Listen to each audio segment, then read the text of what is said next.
Hey now. Okay, so tonight we've got a pretty packed amount of information to go over. As the thumbnail stated, we're going to check out some subclasses updates. These are subclasses that actually showed up.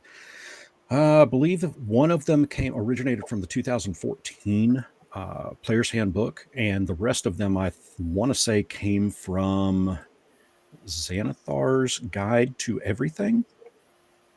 Pretty much. Is that, am I correct on that? Let's see. I'm just taking a look through it real quick. Yeah, Xanathar's Guide to Everything. Okay. So without further ado, I want to introduce my panelists for the night. We've got Seraphis. I can't figure out how to point. Seraphis over here, down under Space Pirate. And underneath him is Drac. Good evening, good evening. Good evening, good evening. How has y'all's day been? My day's been good. Busy, but good. Busy, but good. That's not bad. Thursday just started here, so you know. Well, I'm looking. Yeah, we've got Thursday happening tomorrow here, so you're in the future. It's fun being in the future. While you're there, I need the winning lottery numbers. Exactly. Exactly. So for those of you that want to follow along, we are tonight checking out the what are we checking out? We are checking out Dungeons and Dragons. Sorry, I had two screens happening at the same time here. Okay. Yeah, we are checking out what I just said, the subclasses. Yeah. Sorry, guys. UA. From the UA, yes, from Unearthed Arcana. So, and again, apologies. This is me trying to multitask 5 different things at once. Evidently, I cannot do that. So if you want to follow along and see exactly where to go to get your hands on these subclasses we're talking about, you can head over to D&D Beyond. And if you mouse over where it says Sources, you can click on Unearthed Arcana. And that'll bring up all of the playtest materials. The one we're going to concentrate on is Subclasses Update. But if you also want to read the insights from wizards themselves, if you head back over to this area, D&D Beyond, and you click that, go to their articles, and it is, I believe, somewhere here, this Designer Insights from Unearthed Arcana Subclass Update. But I'm not going to look at that tonight. That's just if you wanted some extra reading. Instead, what we're going to look at is the PDF of the subclasses. Now, as mentioned when we first started this up, most of these are going to come from, as this states, Xanathar's Guide to Everything. Some of these come from the 2014 Player's Handbook. And these are all basically being updated to, as this states, that it uses the rules for the 2024 Player's Handbook. So it's updating everything to the new 5th edition. So we're going to take a look at the first one, which is I can't talk. It is Path of the Spiritual Guardian for the Barbarian. I'm going to pop this up. I'm going to slide a few folks around. Okay, so Drac, question for you right off the bat. At your table, how popular are using the core subclasses, or do your players prefer going to third parties like Drive-Through RPG or DM's Guild for their subclasses, or do you guys just kind of make them up on your own at your table? So mostly our default rule is go with something that's made. There's a couple like from Critical Role. Okay. The sorcerer classes that have been kind of popular. But for the most part, we stick to the D&D published material. Okay, so the official WotC stuff. Okay. Now, Seraphis, I know you're stuck back in 3rd edition, and I say that in a slightly derogatory way because it's just all in jest. Because really, I like 3rd edition, and while they didn't exactly have well, they kind of technically have subclasses there. Have you guys ever attempted to take any 5th edition material? Like every table does this, we all bastardize the game and we incorporate other elements from other games into our, game, into our system, regardless of the edition we're playing. Have you guys ever tried to take any of the 5th edition subclass material and go back in time to 3rd edition and use any of the elements there? I'm not 100% sure. The DM is usually quite strict to 3.5 or 3.75, aka Pathfinder. Right. But I was telling him about 2 of my favorite spells from 5th edition and kind of pitched how we could incorporate them into 3.5, considering the conversion way is actually quite simple once you get to know how the system works. And the 2 spells in question, one was Vicious Mockery, because we have a insult comic bard in our group, which, Vicious Mockery is just perfect for him. Sure.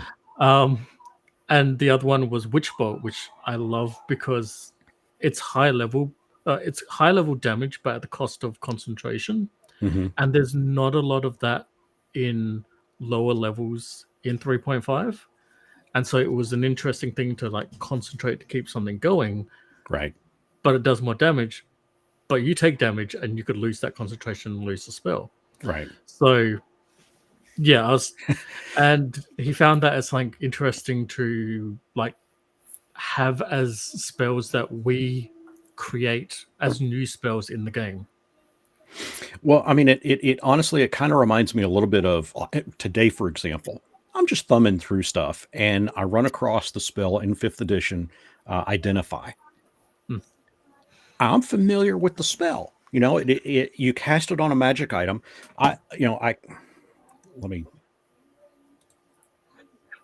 Okay. So I cast it on a magic item, right? And it tells me the magical, not all of the properties, but it tells me what type of magic is in it, and that some basics about that, about what the item can do. That's how I've always used it. I never realized that you could also touch a creature, and it will tell you what spells are affecting that creature.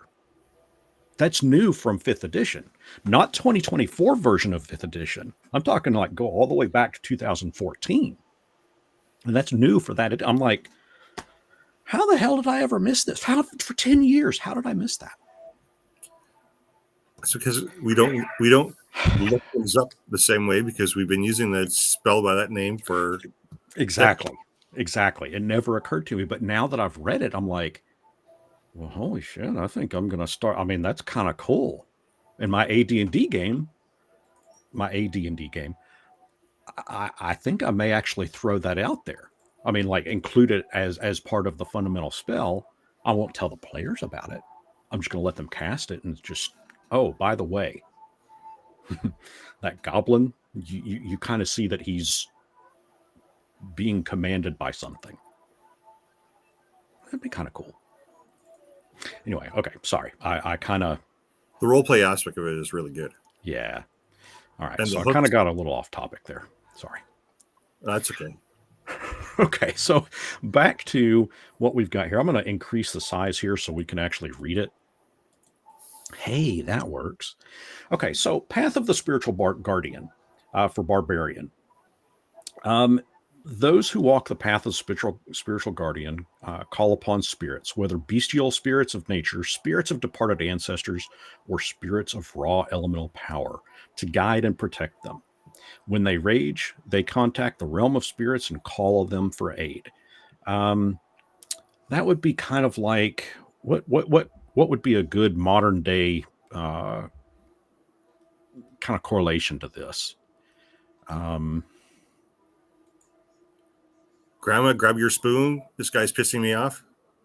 Sure. Sure. So, and again, keep in mind that these were all subclasses, and again, this one was from originally found in Xanthar's Guide to Everything, but they've updated it for the new 2024 5th edition. So spiritual protectors was formerly known as ancestral protectors, been redesigned. And I like that what they do is they actually detail out to you here what the updates to the subclass are. So this one, the feature now splits the effects of the original feature along with new effects as options when you hit a creature while your rage is active.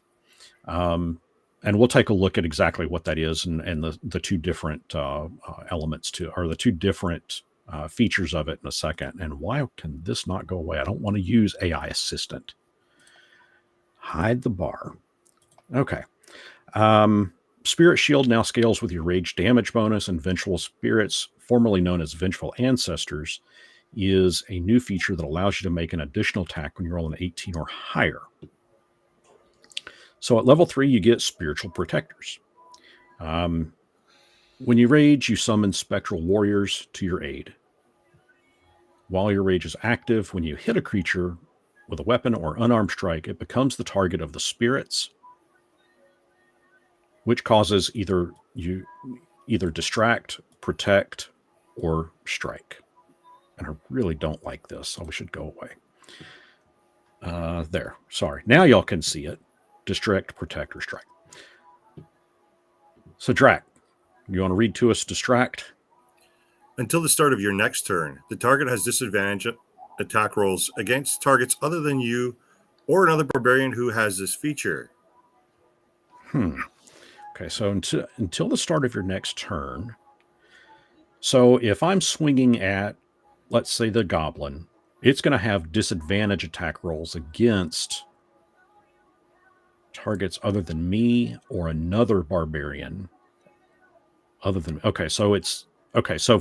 the party members, it's going to have disadvantage when it attacks, disadvantage to its attack rolls against my party members, but not against me, not against another barbarian if they happen to have that.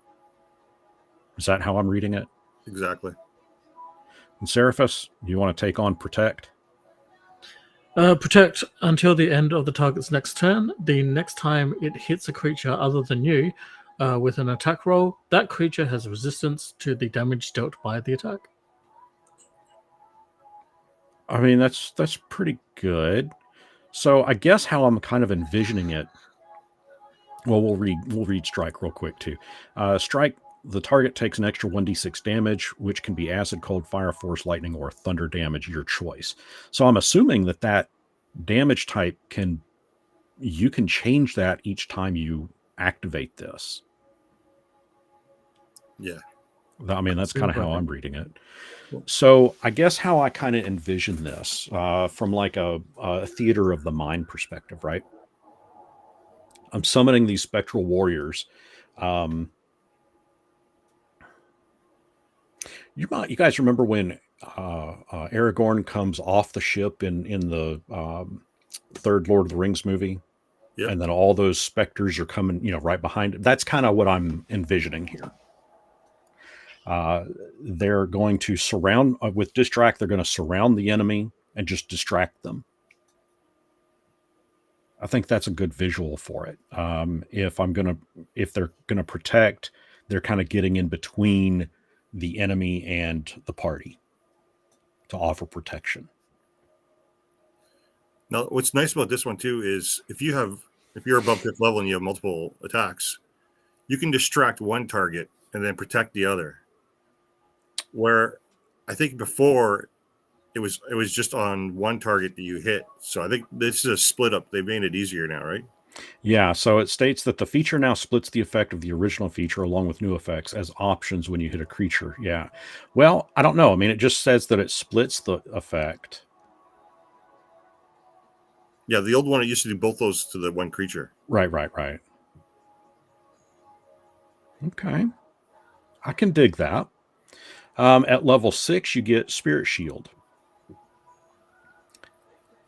So I guess how I'm reading it is the spirits that you summon kind of act as as it states right there, a spirit shield. While your rage is active and another creature you see within 30 feet takes damage, you can take a reaction to reduce that damage. and then you'll make a d6, a number of d6s equal to your rage damage bonus, and add them together, and that's how much the damage is reduced by. That's pretty powerful at level 6. And I mean, at least it's not taking the damage and applying it to you, right?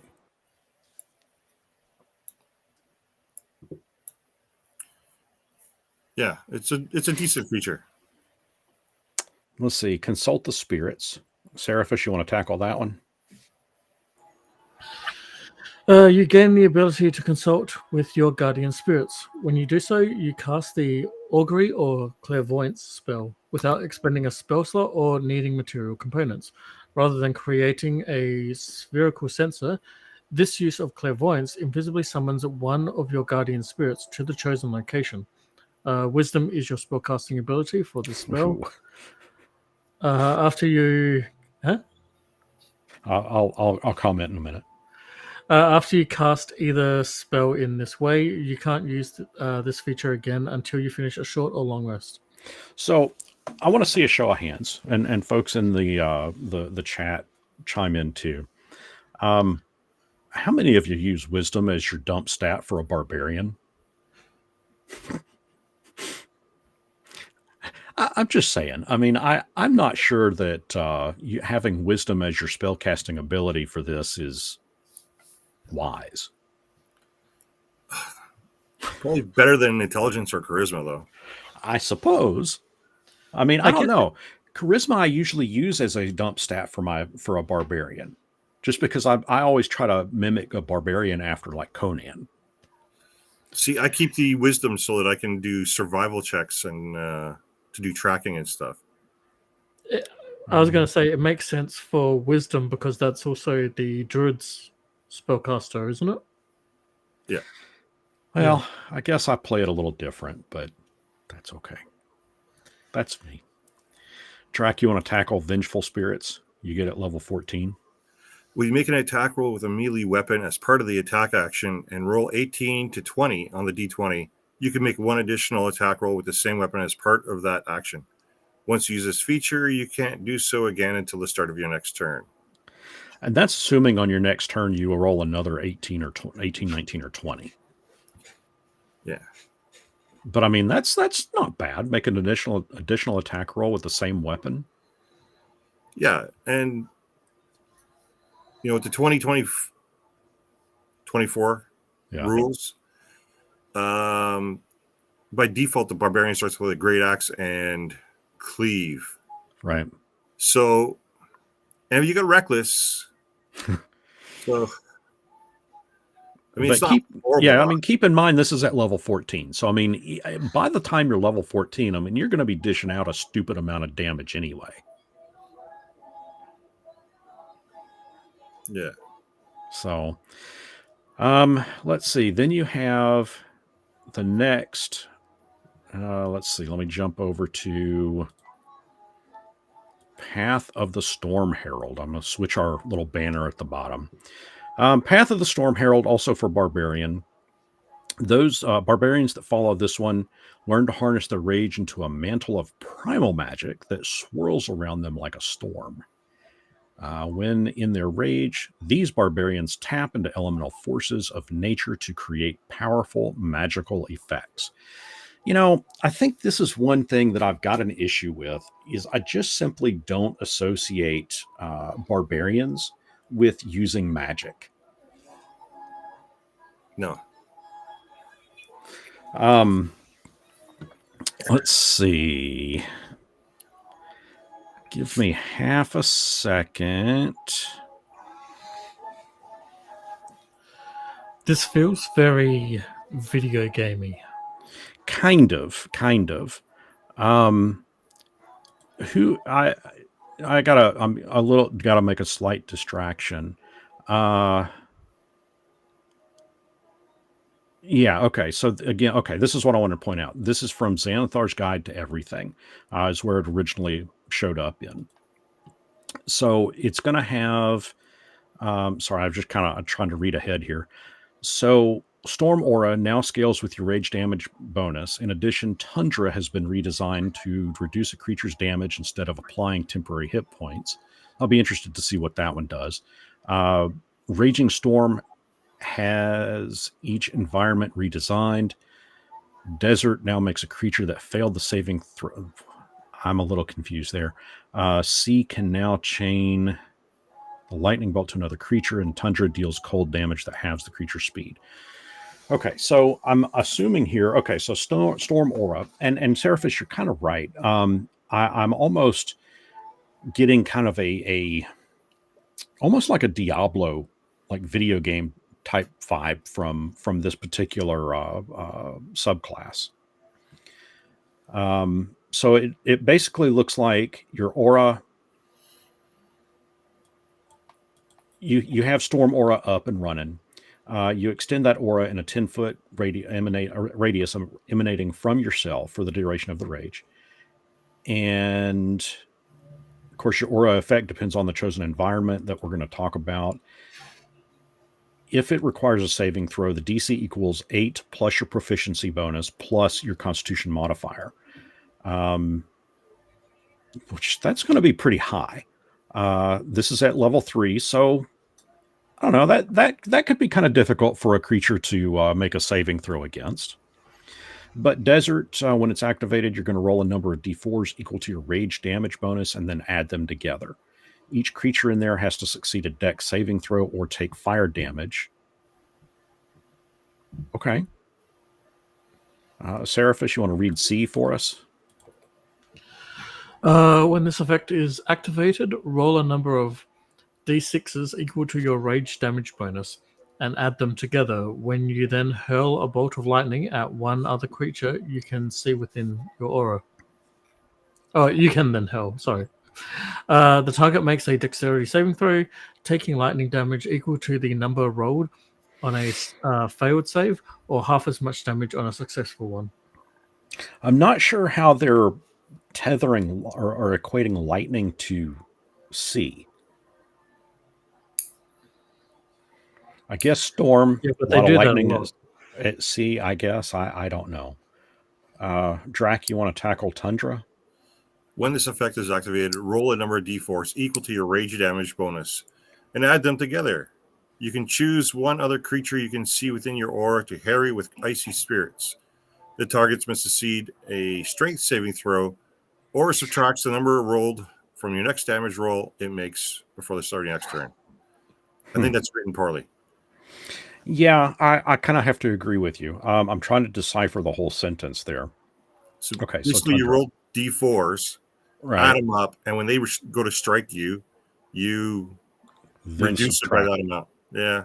Yeah, provided they fail their strength save throw. And they said that math didn't exist in D&D. Actually, they don't necessarily have to attack you. It's just somebody else in your aura. Right.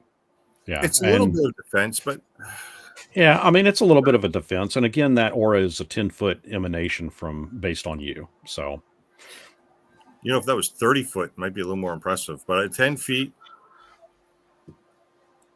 Yeah. And then you've got Storm Soul. Grants you benefits even when your aura isn't active based on the environment. So similar to Storm Aura. So Desert, you gain resistance to fire damage. As a magic action, you can touch a flammable object that isn't being worn or carried by someone else, and actually fanned, that is an F, fanned caused the object to start burning.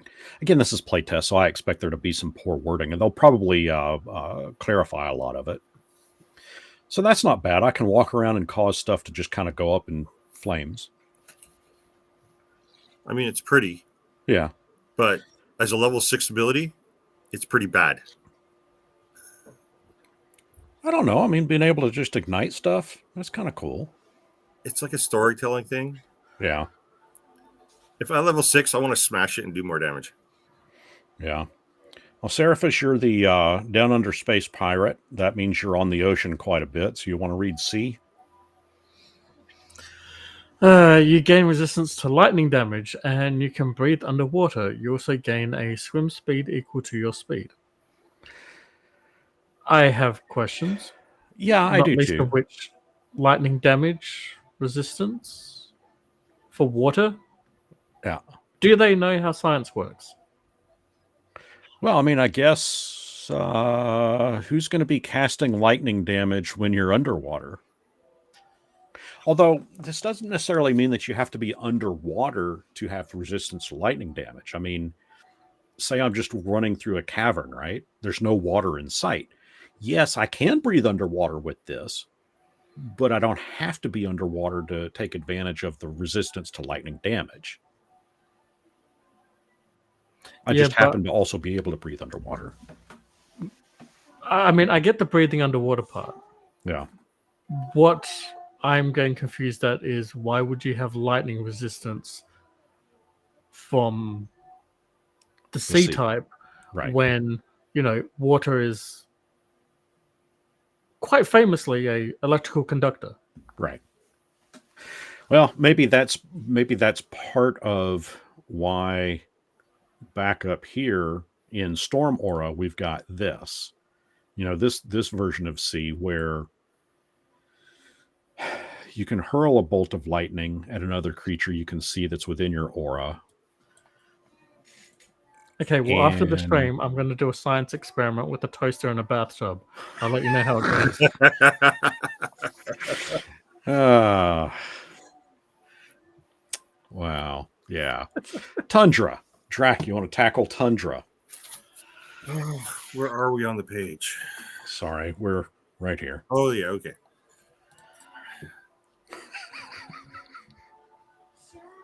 You gain resistance to cold damage. As a magic action, which you can't take with your Raging Barbarian, you can touch water and turn a 5-foot cube of it into ice. I think that does have to go outside for that in about a month from now. Which melts after 1 minute. This action fails if a creature is in the cube. So what action fails if it's in the cube? Hold on. Okay, now this one is beyond confusing to me. Okay, so you can't freeze somebody with it. I kick it. I gain resistance to cold damage. As a magic action, I touching water, and it turns into. You can touch water and you know what? I'm going to read this according to the English language straight up. You gain resistance to cold damage. In stop. Period. Okay, I'm resistance to cold damage. As a magic action, you can touch water and turn a 5-foot cube of it into ice, which melts after 1 minute. Mm-hmm. The action fails if a creature is in the cube. Okay. Yeah. So if there's a fish in it, if there's a minnow, a goldfish in that cube, that 5-foot cube, it will not turn into ice. Bacteria. Well, that just limits, what a barbarian can do for the survival for the party. How can you bring along a crate of frozen fish? I mean, I'm sure Drac knows all about that. Canada has a lot of ice fishing. That's just anti-survival. How far down the rabbit hole do you want to consider to be a creature? I mean, what about amoebas? Well, it's a creature, really. I mean, if you really want to get technical. Yeah. I mean, bacteria. I mean, organisms are just oozes. Amoebas and stuff, they're just oozes. So, It's still a creature, right? Yeah. Yep. I would think so. I mean, it may have like 1/1000th of a hit point, but how much experience would you get for that? Enough. Enough. I'll try it 100,000 times. No, that'd make me number one. No one's going to play this. Yeah, exactly. See, it equals out because it equals out because a 5-foot cube, you're probably killing like 100,000 amoebas in there anyway. So you're getting one experience point every time you do it. Yeah, but it fails. I mean, the action completely fails if a creature is in that cube. Exactly, which means there's no point to that ability whatsoever. Right. So I'm trying to make this happen. I'm trying like crazy to turn this cube of water into ice. I can't see the creature in it, but it's not freezing. So that means that there is a creature in it. Here's the idea. You get your priest buddy to cast Create Water. And then you freeze that and let it drop on somebody's head. That's thinking outside the box, yes. Yeah. Or the druid. The druid can create water too, can't they? Yeah. You're probably friends with the druid more than the priest anyway. Yeah. So just like a lot of hydromancy and then just just ice. That works. Or befriend a storm giant. They can also anyway. Okay. So level 10. At level 10, you get Shielding Storm. You can use your mastery of the storm to protect others. Each creature of your choice within your storm aura has the damage resistance you have from the Storm Soul feature, which is this one, either the resistance to fire damage, resistance to lightning, or resistance to cold. Okay, a little lackluster, but okay. I mean, each creature within my aura has resistance to, let's say I did Tundra, I've got we all now have resistance to cold. That's not that bad. But again, didn't we determine that that's a 10-foot, your aura, 10-foot emanation? So if we have a party of 5 people, we're getting friendly real quick. Yeah. I mean, aren't we already pretty friendly? Yeah, but at a much greater distance. Reach out and touch somebody, just take on a whole new meaning. It does. It really does. And then at level 14, you get Raging Storm. The power of the storm you channel grows mightier, lashing out at your foes. The effect is based on your environment you choose for your storm aura. Again, with desert, sea, or tundra. Let's see. Desert, once per turn. When a creature you see fails its saving throw against your storm aura effect, you can cause it to start burning for 1 minute. Whoa. Or until your rage ends. A burning creature takes an extra 1d4 fire damage, 2d4 fire damage total, at the start of each of its turns. So at level 14, an extra 1d4 damage really doesn't sound like it's that much damage. Oh, this isn't a level 1 ability? I'm sorry. Yeah, exactly. That's kind of what I'm thinking. Like, I could understand maybe if it was 2d6 fire damage. Yeah, this is why I write my own subclasses. The ones that in this one, just like it in Xanthers, haven't really gotten any better. It still sucks. Yeah. Seraphis, do you want to read C for us again? Pirate. Water. Whether the target fails or succeeds on its saving throw against your storm aura effect, a bolt of lightning leaps from the target to another target of your choice, which must be within 30 feet of the first target. The new target makes the same dexterity saving throw as the first target. So it's basically just chain lightning. Okay, but what? I mean, saving throw. Okay, a bolt of light. Okay, so I mean, I assume that it's meant to do damage. Yeah, using the storm aura quantifiers of the initial lightning bolt. Yeah, taking lightning damage equal to the number rolled. Failed save. Okay. Okay. All right. Okay. I got to say something right now, right? Yeah. So the first one, the first subclass for the barbarian could very much be summed up as, what if the Horn of Valhalla was a subclass? Yeah, I could see that. Sure.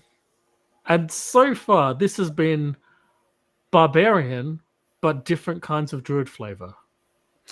Kind of, yeah. I mean, because that's kind of, druids have all kind of been the controllers of nature, storms, that kind of thing, elements. This is very whatever. I'm not. I know. Drac, do you want to take on Tundra? Once per turn, when a creature you can see fails its saving throw against your storm or effect, you can cause it to take 2d4 cold damage, and its speed is halved until the end of its next turn. Oh, so it's All like more than 1d4 fire damage. Oh, that's somewhat more useful. So Yeah. it's a good level 3 ability. Level 3, level 4. Yeah, I can see that. Yeah, Because it's halving speed as well, so it could be good level 4 ability. Okay, yeah. maybe. All right, we're going to jump on over to subclass fighter, the Cavalier. So, who here knows Cavaliers? I remember him from the Unearthed Arcana, like when it was a book and it was, Uh-huh. The one that's over there. Yeah. And Is that the Gygax one, or is that the Watsy one from 3rd edition? Oh, Well, no, the Gygax one from 1st edition. I want to say, so when I hear the word Cavalier, my first thought is D&D cartoon. Yeah, Bloody Eric. Yeah, Eric and his shield. So, all right. Cavalier. You're going to defend your allies on foot or from a mount. Cavaliers excel at mounted combat and guard those in their charge, often protecting their superiors and the weak. A cavalier is equally at home, leading a cavalry charge or exchanging repartees at a state dinner. And again, this one is an update from the subclass found in Xanthar's Guide to Everything. Unwavering Mark no longer has limited uses. Oh, that's going to be interesting to read that one. Ferocious Charger has been redesigned to give a burst of speed during the first round of each combat. All right, Drac. At level 3. Bonus proficiency. You gain a bonus proficiency in one of the following skills of your choice: animal handling, history, insight, performance, or persuasion. Alternatively, you can learn one language of your choice. You can also okay. saddle to negate the next abilities coming up. Sorry. Yeah. So, all right. So if I take if I gain a proficiency, say in animal handling, history, insight, performance, or persuasion, that ties into what it said here that they're equally at home, leading a cavalry charge or exchanging repartees at a state dinner. So, that's where your persuasion, performance, all of that could come into play. If they were going to do this, they should have just given the person animal handling right when they choose this subclass, and the performance if they wanted to be able to actually speak in public. Yeah. And then said, oh, hey, we'll throw in, what language you pick it or something, or one of the others and pick it. But those two should have been there if you're going to design this subclass. Hey, I'm a cavalier. I have no animal handling. I don't know how to handle my horse. Yeah. You're not wrong. No. Seraphis, you want to take on Born to the Saddle? If I must. You have advantage on saving throws made to avoid falling off your mount. If you fall off your mount and descend no more than 10 feet, you can land on your feet if you don't have the incapacitated condition. In addition, mounting or dismounting a creature costs you only 5 feet of movement rather than half your speed. And wow, I wish that Christopher Reeves had that ability. Oh, boy. Oh, my God.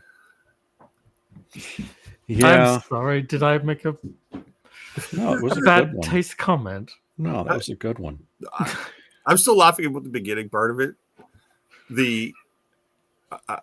Don't you get that effect if you buy a good saddle? I think. Unwavering Mark, you can menace your foes. You can menace your foes just like that, foiling their attacks and punishing them for harming others. When you hit a creature with a melee weapon, you can mark the creature until the end of your next turn. So, I mean, this is almost exactly like what a hunter does in World of Warcraft. They mark the target. Yeah.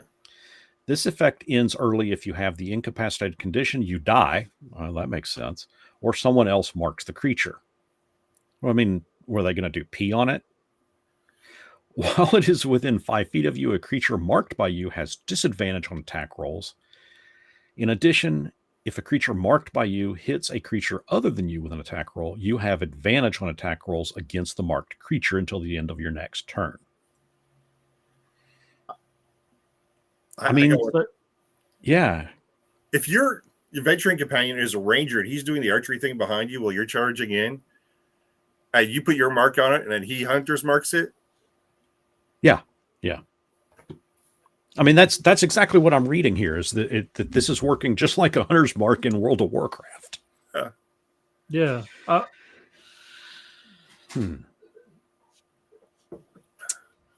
right, Drac, you want to take on warding maneuver? Yeah, it does say maneuver. I thought it said manure for a second. Oh, either it or could would be manure. applicable. Yeah. You learn to fend off strikes directed at you, your mount, or other creatures nearby. If you were a creature you can see within 5 feet of you is hit by an attack roll, you can roll a d8 as a reaction. If you're wielding a melee weapon or a shield, gotta have that caveat in there. Yeah. Roll the die and add the number rolled to the target's AC, armor class, against the triggering attack. If the attack still hits, the target has resistance against the attack's damage. You can use this feature a number of times equal to your Constitution modifier, minimum of once, and you regain all expended uses when you finish a long rest. So it's also warding manure then, because no one's going to want to touch you if you just cover yourself in manure. Yeah. Plus, you're on top of your mount, so no one's within 5 feet of you anyway. Exactly. I mean, it's just what? Well, maybe diagonally and down. Your opponent might be there. You could look after your opponent so nobody hits them. Yeah. Unless you're in water with a barbarian on your mount. Well, then he's hugging you close to keep you safe anyway. Okay, so unwavering mark. Oh, okay. So remember this. Unwavering mark. Sorry, y'all can't see it right here. Unwavering mark no longer has limited uses. Which wavering mark was this one. So yeah, I guess you could do that every turn. Anyway, okay. Let's see. That was that. Okay. Hold the line. Well, that's directly from what movie? The frost makes the blade stick. Gladiator. Hold the line. Creatures provoke an opportunity attack from you when they move 5 feet or more while within your reach.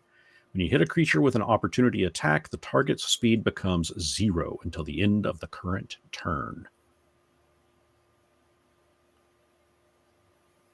Okay.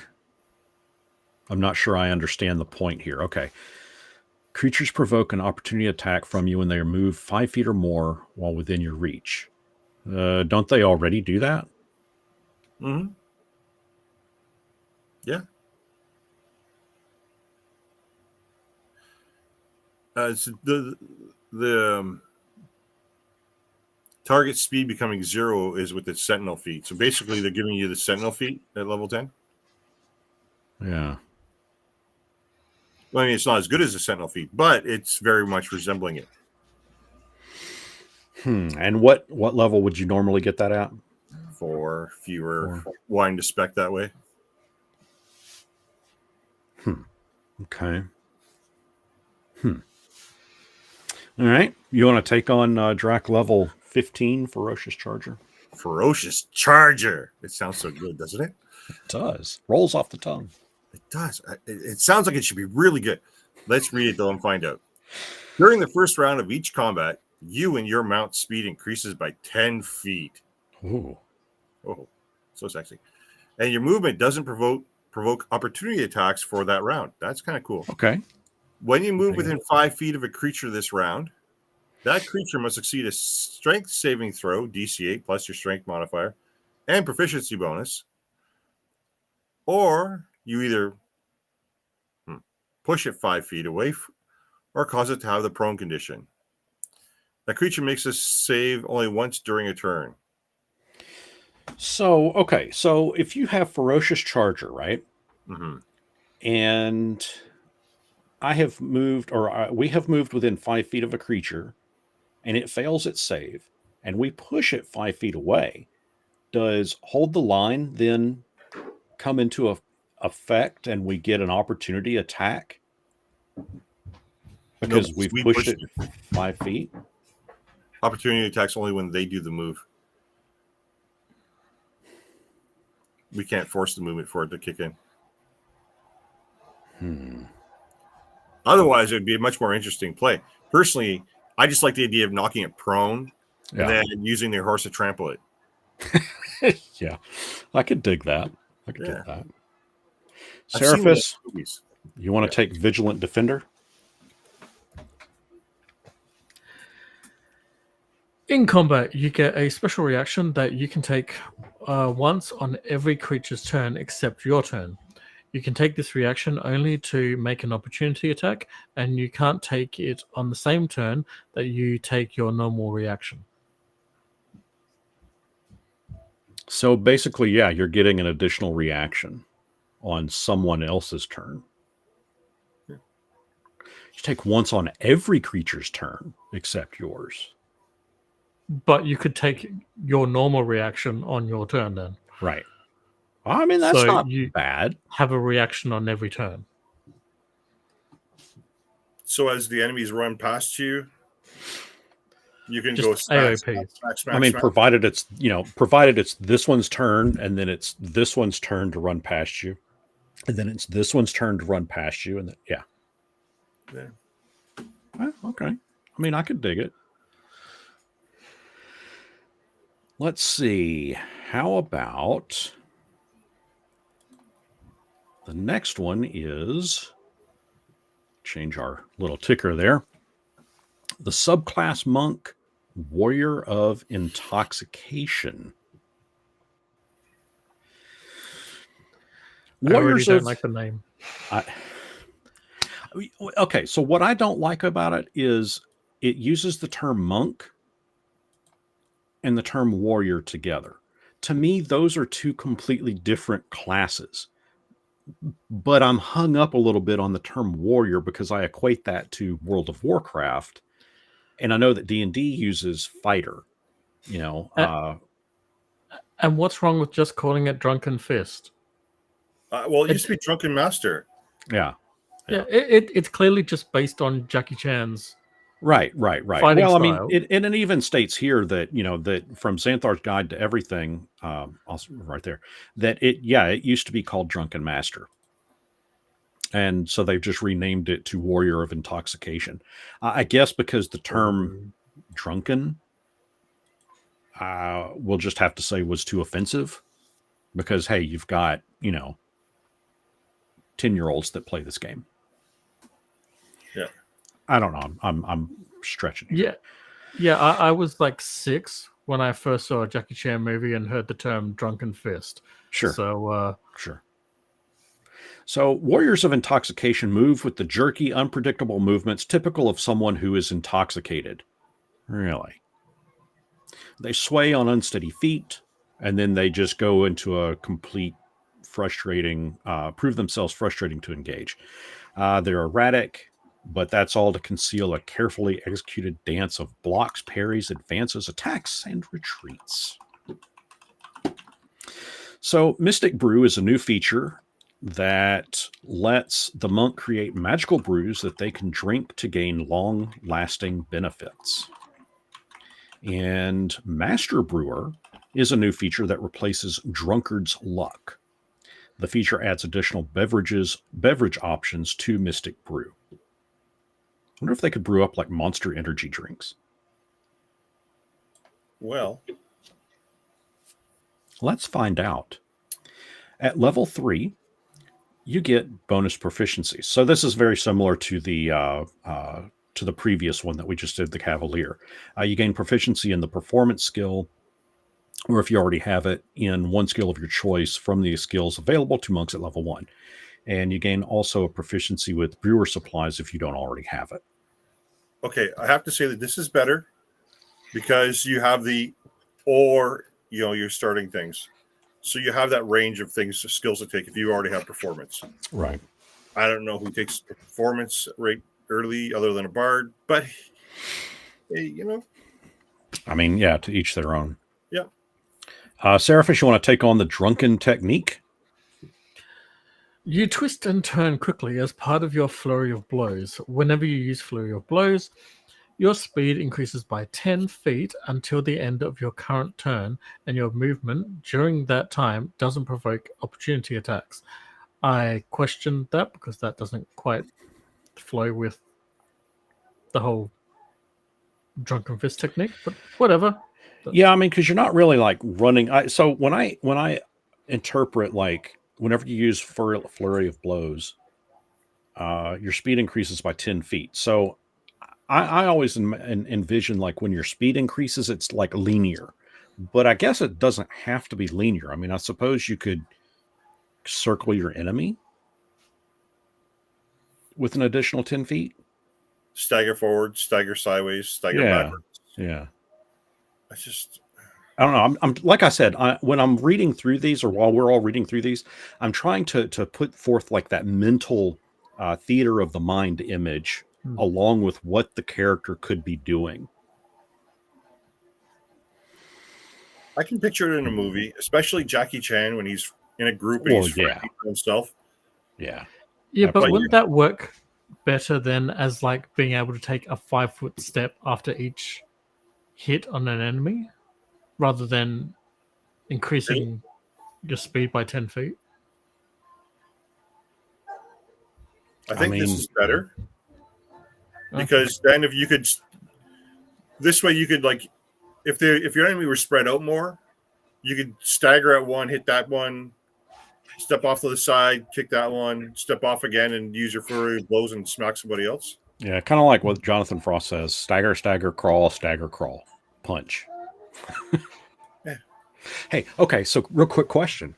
Would Daffy Duck, you know which episode I'm talking about, with the staff, parry, spin, ha ha ha, ho, 100% warrior of intoxication, right?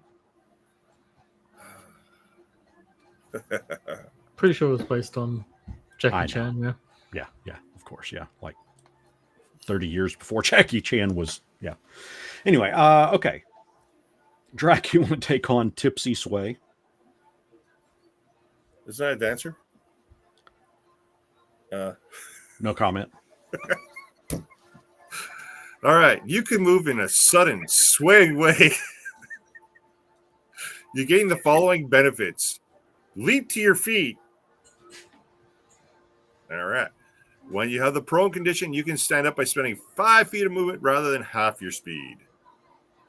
Redirect attack. When a creature misses you, with a melee attack roll, you can spend 1 focus point as a reaction to cause that attack to hit one creature of your choice, other than the attacker, that you can see within 5 feet of yourself. I mean, I kind of like both of those. I like, if I'm knocked prone, I like being able to have the ability to just stand up. Theatrically, I really like it. Yeah. So far, this is probably the best subclass we've read of all these bunch by far. Yeah, I think so too. Mystic Brew. Whenever you finish a short or long rest while holding brewer supplies, you can use that tool to magically produce one magical beverage, chosen from the following options: Cinnamon Dragon, Heavenly Spirit, or Refreshing Dip. The beverage appears in a bottle or a cask, and the bottle vanishes when the beverage is drunk or poured out. If any beverage remains when you finish a short or long rest, the beverage and its container vanish. Drinking a magical beverage, only you can gain the benefit of drinking it. You must drink at least a pint of the beverage before gaining its benefits. Yeah, so you really are going to be drunk in here. You can spend 1 minute drinking a pint of the beverage. You then gain the benefits of the beverage for 1 hour. Listen, if you can down 1 pint of any, like just your mead or beer, you're a Yeah, professional drinker. well, you do get a minute. It's 10 rounds for 1 pint. I know, I get that, but that's a lot of liquid to down in 1 minute. I mean, you're like that's when your whole party members are like chug chug. All right, cinnamon. Who here likes cinnamon? I do. Drac. Well, then you get to read Cinnamon Dragon. Cinnamon Dragon. You you can take a magic action to exhale toxic flames in a 30-foot cone. See, Okay. the barbarian needed that Yeah. 30 feet. All right. Unless, each creature makes a dexterity saving throw, DC 8 plus your wisdom modifier and proficiency bonus. For a monk, that's not so bad. On a failed save, a creature takes fire damage equal to 4 rolls of your martial arts die. That's better than what the ascendant monk gets for his, or hers, whatever it's. And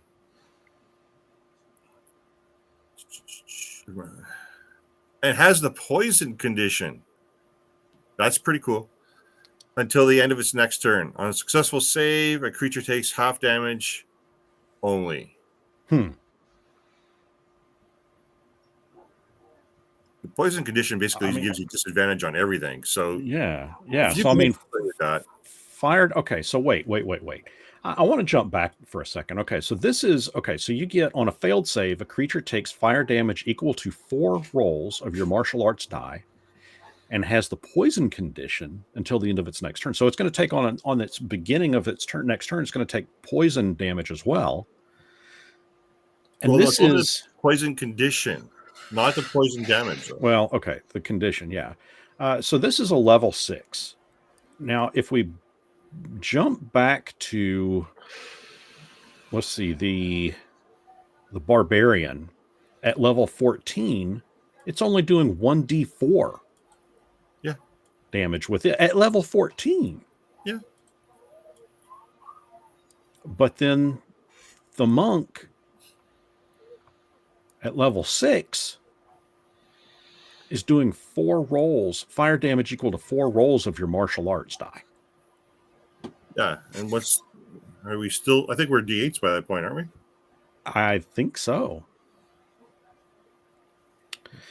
Heavenly Spirit, you gain resistance to psychic and radiant damage. Okay, I mean, that's pretty plain and no frills. Easy enough. It's a little situational, but I kind of like it. Seraphis, you want to take on refreshing dip and enhancing a magical beverage? Whenever you regain hit points, you regain additional hit points equal to a roll of your martial arts die. Enhancing magical beverage. When you create a magical beverage, you can expend 1 focus point. When you do so, the benefit's duration extends to 8 hours. That's pretty cool. I mean, because otherwise it just lasts for 1 hour. So I can expend 1 focus point and extend it to 8 hours. So I guess that'd be 9 hours total if I'm extending it? No, it'd be limited at 8 hours. Okay. That's not too bad. Now, Master Brewer, you're going to learn some more complex flavors. Get Blue Lightning and Drunkard's Luck. Blue Lightning. Whenever you take a reaction that isn't making an opportunity attack or casting a spell, you can make 1 unarmed strike as part of that reaction. Okay, I mean, that's going to be at level. I mean, that's going to be some significant damage you're smacking somebody with. And Drunkard's Luck, you gain heroic inspiration if you don't already have it. In addition, you can give yourself heroic inspiration when you roll initiative without it. I mean, that's not bad either. Yeah. It's a free reroll, basically. Yeah, it's a free reroll. Yeah.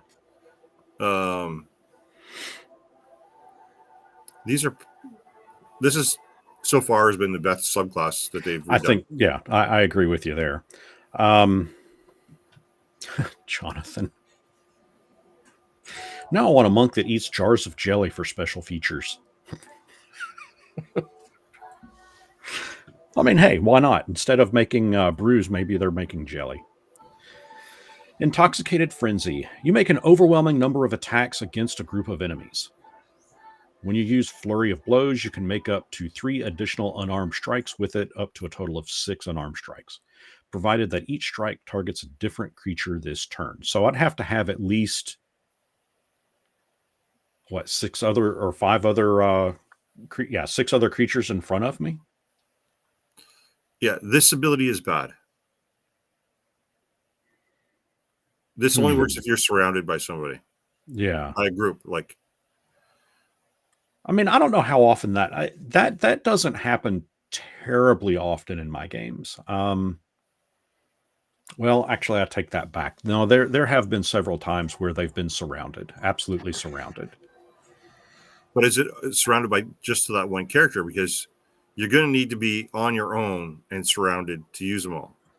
Well, keep in mind, this is going to be once they're up to level 17. And yeah, I mean, when my players have gotten into the higher level areas, I mean, they're not just, I mean, yeah, they're ultimately going to fight one big bad evil guy, like Orcus or whatever.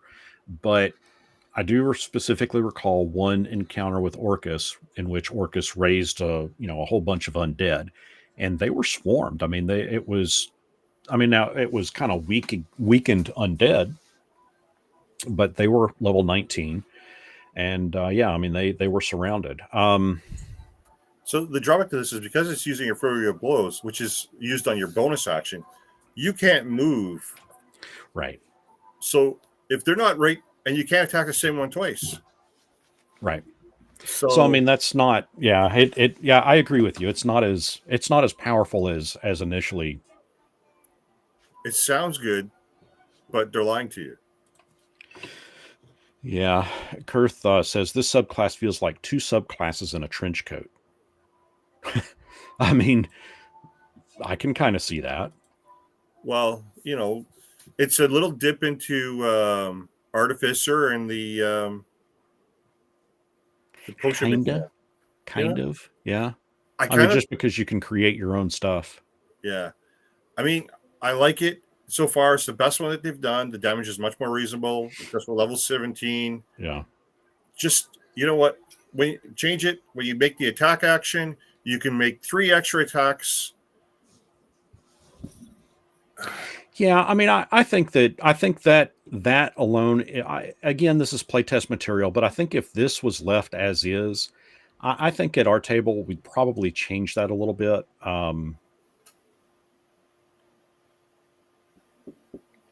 I don't know. I might make it up to 3 additional unarmed strikes, and just omit this section of it, up to a total of 6 unarmed strikes. Just leave it at 3, and then. Well, that makes maybe take out that, because you're you're at level 11 or somewhere around there.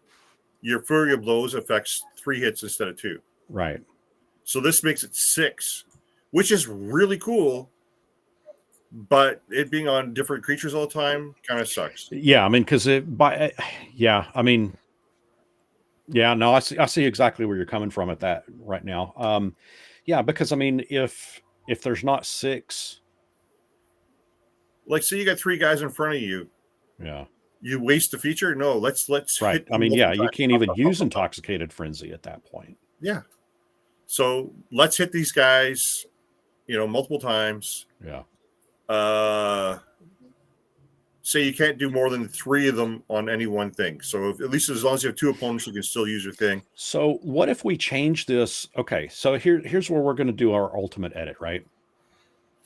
We're going to change Intoxicated Frenzy at level 17 to the 5-point exploding heart technique.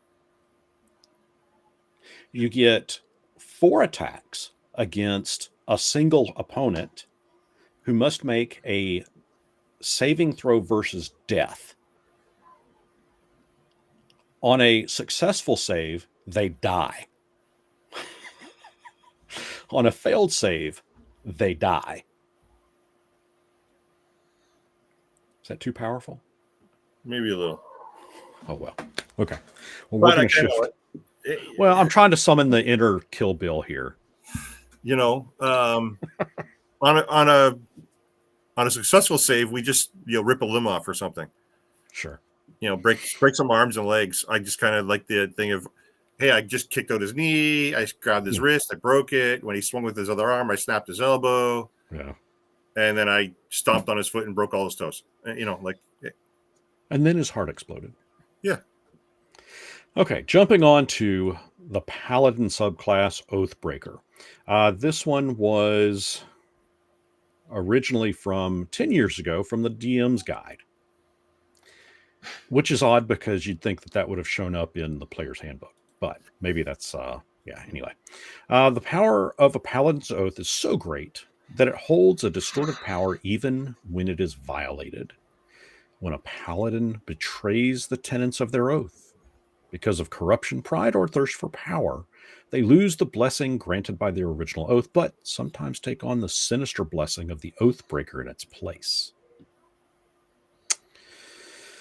They could go after and try to redeem themselves, but some Paladins just like this too much, and they just say, screw it, I'm staying as an Oathbreaker.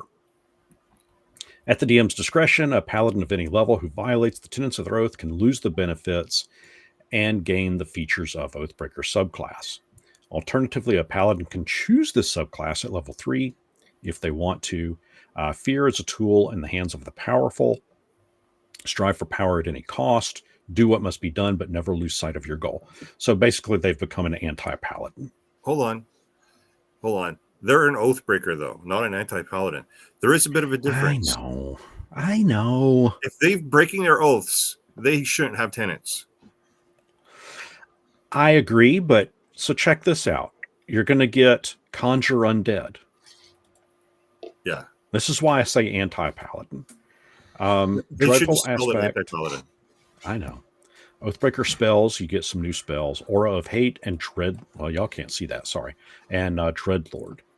And you'll see what I mean as we go through this, why I call it an anti-Paladin. You'll see what I'm saying. Conjure Undead. Basically, they can summon a number of undead equal to half the charisma modifier. Each undead appears in an unoccupied space, and you can choose either skeleton or zombie. Well, it's going to be zombie every time. Duh. The undead are always under your control for 1 minute, after which they dissolve into ash. Each undead is an ally to both you and your party. It shares your initiative count, but takes its turn immediately after yours. It obeys your verbal commands. If you don't issue any, it takes the dodge action and uses its movements to avoid danger. That's a really nice feature. At level 3, sure. And you can summon a number of them of undead equal to half your charisma modifier. So, if you are a paladin, remind me again, in 5th edition, do you take a charisma? Is it a charisma penalty for losing paladinhood? Or I might be thinking of a different game altogether. They don't have the loss of charisma for losing your tenets, or losing your oath. So in this case, because they are a charisma-based class, you're going to get between 1 and 3 zombies because they do the roundup thing now. Yeah. Hey, kind of like what America is about to do with the penny. Well, it's about time. We'll also join the rest of the world, Yeah. Seraphis, you want to take on Dreadful Aspect? Immediately after you cast Divine Smite, you can expend 1 use of your Channel Divinity to channel a burst of magical menace. Each creature of your choice in a 30-foot emanation originating from you must succeed on a Wisdom saving throw or have the frightened condition for 1 minute. A frightened creature repeats the save at the end of each of its turns, ending the effect on itself on a success. Okay, so basically, you're causing something within 30 feet to get scared. Whatever you Take on just the hit. frightened condition. Oh yeah, your choice within 30 feet of somebody you just hit. Yeah. I like it. That kind of, okay, so remember I've been saying that I've been trying to visualize this through like theater of the mind. So do you guys remember Batman Begins? Yeah. When everybody's, they're inhaling that stuff and everybody's seeing like demons and whatnot. And the scarecrow is sitting there and he accidentally gets it shot into his face and he sees Batman kind of standing there like this big menacing demon with big fangs and Yeah. that's what I'm envisioning here, that the fallen paladin, I know, the Oathbreaker, okay, smacks something so hard that thing looks at it and goes, oh crap, you're scary as hell. That's kind of how I'm envisioning it. I like it. Let's see. Oathbreaker spells. The magic of your oath ensures you always have certain spells ready. Okay. When you reach a paladin level specified in the Oathbreaker spells table, you thereafter always have the listed spells prepared.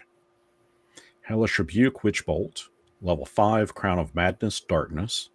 9 is Fear and Summon Undead. 13 is Blight and Phantasmal Killer. 17 is Contagion and Steel Wind Strike. All of those are pretty nasty spells just to be able to have always at the ready. Oh, they're great.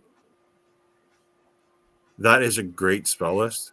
And that Steel Wind Strike, that is just absolutely beautiful. Because doing that and then smiting at the, while you're... Yeah. Yeah. I mean, I like Contagion. Yeah. That's pretty powerful. It's a beautiful list. All right. You want to take on Aura of Hate? Hell yeah. I want to play one of these, okay? It's just one of those things. When you, as well as any fiend or undead in your aura of protection that is an ally, hits a creature with a melee attack, that attack deals extra necrotic damage equal to your charisma modifier. It's a nice little bonus boost to damage. Yeah, it's just a little added extra damage. Not bad at all. Seraphis, you want to take on Supernatural Resistance? You gain resistance to bludgeoning, piercing, and slashing damage. But I mean, it's not super special, but it's half damage. It's supernatural. It's damage resistance. Yeah, I mean, not bad.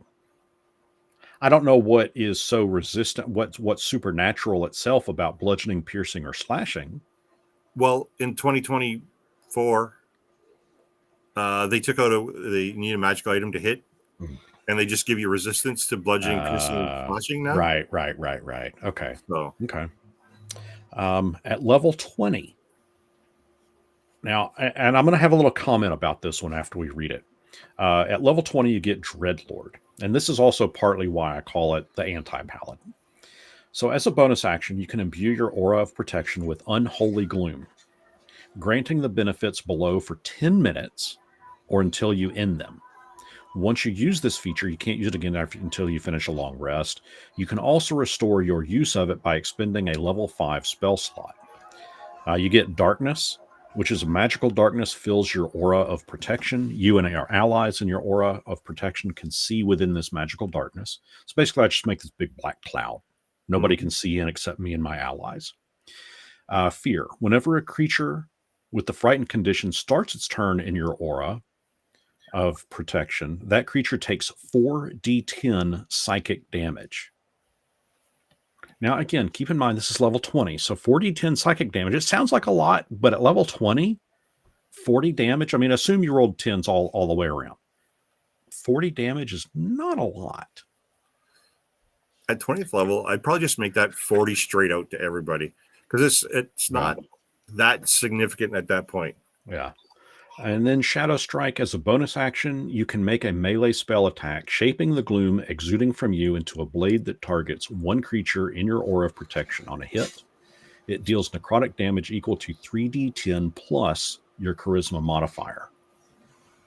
I mean, again, that's not going to be a hell of a lot of damage, but I would think it'd be a little bit more if it was a level 20. I mean, if you're hitting a level 20.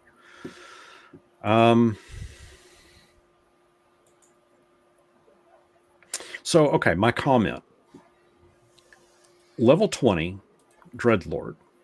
These are some okay-ish abilities. I don't feel that the damage is quite where it should be, especially once you're level 20. But the second question is, how many games have you guys played in where you've gotten up to, or a character has gotten up to level 20? For me, it's not a lot. Our last campaign, our guys made it to 22. It got up to what? 22. 22. Okay. I mean, technically, I'm currently playing a epic level 3.5 game, but I'm playing, so not running. Yeah. So, well, okay. So, a question on that one. So, when y'all are epic level, what is your level right now? Well, mine's only 16, but Okay. the others are between 24 and 22, I think. And that's because you kind of entered in after they had already been playing a while, right? Yeah. They'd already been playing for like Okay. 2005. Right. Yeah. So that is the updated subclasses. I think for me, hands down, that Warrior of Intoxication is it. It's definitely probably the better one. I like the Santi Paladin, but their level 20 ability, I would have changed it. I'd be like, if they're in the magical darkness, Right. they're saving versus fear, and they're taking this 70-10. Everyone in that aura takes the 40-10 regardless, and whichever one you pinpoint takes an additional 3d10 on top of whatever you're doing. It would not be only the frightened ones, because when you're level 20, you're not frightening too much shit if you're facing somebody that's equally Right. That's kind of how I'm seeing it. Now, I mean, I don't necessarily have anything against the subclasses and the updates to these subclasses, but I think, I mean, just like we had in the with the original versions of these, we're gonna distort them a little bit to what better fits our table. Excuse me, guys. Just because, I mean, I don't know. There's something that I almost kind of feel like you're supposed to, alter the subclasses to suit you. Well, the first bunch were bad. I mean, the Cavalier, my God. Yeah. Give it the regular fighter, give him enough money to go buy a saddle and take a beat, and he's already got the whole class beat. Like it's done. Yeah. You want to make that better? Let them summon a steed. Every time it levels up, it gains your Constitution bonus as its extra, or 5 points, just like the Drake Warden did in the 2014. Yeah. Let it level up along with you. You summon it and stuff. But even it definitely needs a serious overhaul. Well, that's why this is all, playtest material at this point. And of course, they'll have the survey that you can fill out and all that stuff. So the feedback survey for this opens tomorrow. So, I mean, if you do play test any of it, you can give your 2 cents in that survey and see, let them know what works, let them know what doesn't work. We can sit here and talk about it, debate what on paper looks good, but in practice, it may be perfectly balanced. I don't think it is. I think it needs, like you said, I think it needs a bit of reworking. Well, they weren't good in Xanthars. Like they were good there, and Yeah. they're not good here. It's just, Yeah, I get it. I think the Cavalier, if they're going to really flavor it, make it like an Arthurian Cavalier. Look at the first edition one and go, hey, you know what? These guys had, had to, work on certain things. They got bonuses and damage for this, this, and this, and Right. Or give them Savage Attacker or like Sentinel. Do something creative with it that's still in the right theme that isn't, Well, I'm going to start wrapping it up. Seraphis, you look like you're about to fall asleep. I think I'm about to fall asleep.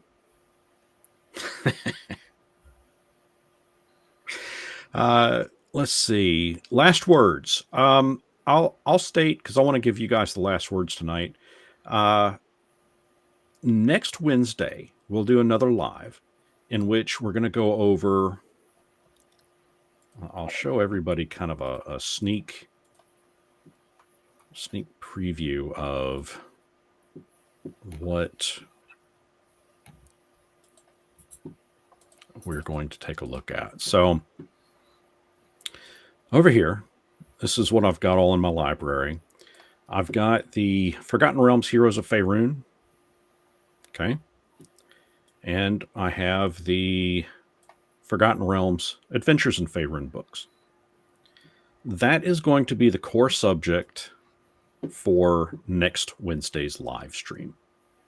So be sure to tune in for that, because we're going to take a look at some of the aspects of these two books and see if they're any good. And as a teaser, I'll say that I've been a little surprised. And I'll leave it at that. Seraphis, you have any shareable last words?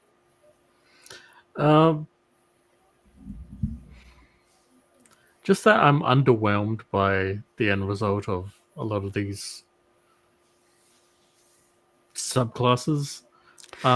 Even just like while we're going through them, I was to the side here and looking at the PDF of the TOV subclasses, and even just comparing it to that, like, right, they're badly designed.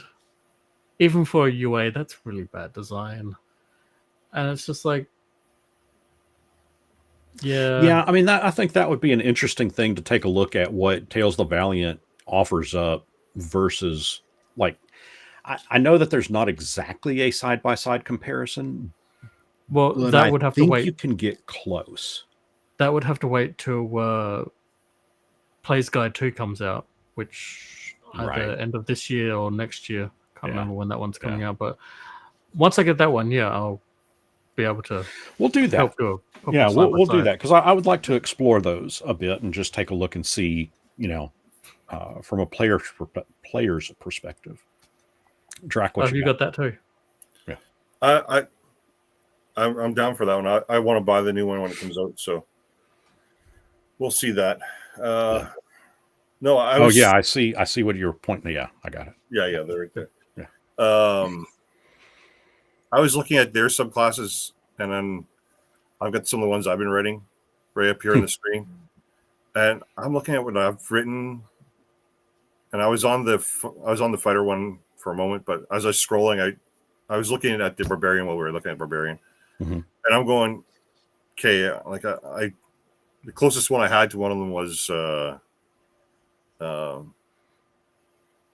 Path of the Avalanche or Path of the Primordial Blood,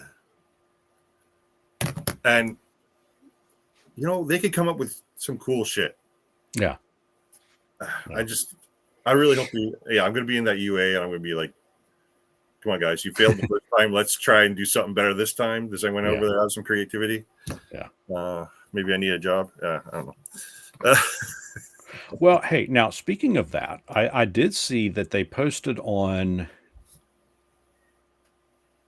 LinkedIn, that they have that Hasbro Wizards of the Coast is hiring several positions right now. At their with their history of layoffs, I'm not sure that I would want to work there. Well, it would be really good. You get hired now and laid off in December. Right. Right. I mean, listen, I mean, I would be remiss to say that I have always wanted to work at Wizard of the Coast, TSR, even back when they were doing things. Now, given, I was at that point not aware of all of the Politics and stuff. Politics. Yes, that's a good term for it. I was not aware of the politics of that business. Likewise, I don't agree with the politics that's going on with Hasbro and WotC. I don't like, I would not like going into a job every day wondering, am I going to be fired through no fault of my own? It'd be one thing if I screwed up royally, but I don't know, that scares me. I wouldn't want to, and I wouldn't want to move, across the country for a job that is a potential that could happen. Yeah, I at this point, they've hired and fired so many in the last. Yeah. It's just scary. I mean, it would be cool. Hey, I work at Wizards of the Coast. Oh, I mean, that would be cool. That'd be some neat little clout. But like I said, I don't know. It'd be kind of cool to just be like, I work at D&D Right. part time. I write Right. one. Right. I look at their shit and I fix it. Right. I mean, yeah, that's what I would like to do. I would like to take a look at their stuff, fix it, and just collect my paycheck and be an independent contractor. Yeah, just consulting. We'll consult periodically and try and fix things. So yeah. We'll run it through our consortium of gamers, and we come up with some different stuff. Yeah. All right, guys. Well, until next week, like I said, we'll be taking a look at the Forgotten Realms, the new stuff there, unless some extremely breaking news pops out between now and then. So I want to thank everybody for watching tonight. I want to thank my two panelists, Seraphis and Drac, for joining tonight. I hope everybody had fun taking a look at the updated subclasses. And if you have any ideas of what you would do with those subclasses, throw them down in the comments. I'd like to see what you could come up with that could work a bit better with what we've got. That said, until next our paths cross, may you not find yourself too intoxicated as a monk.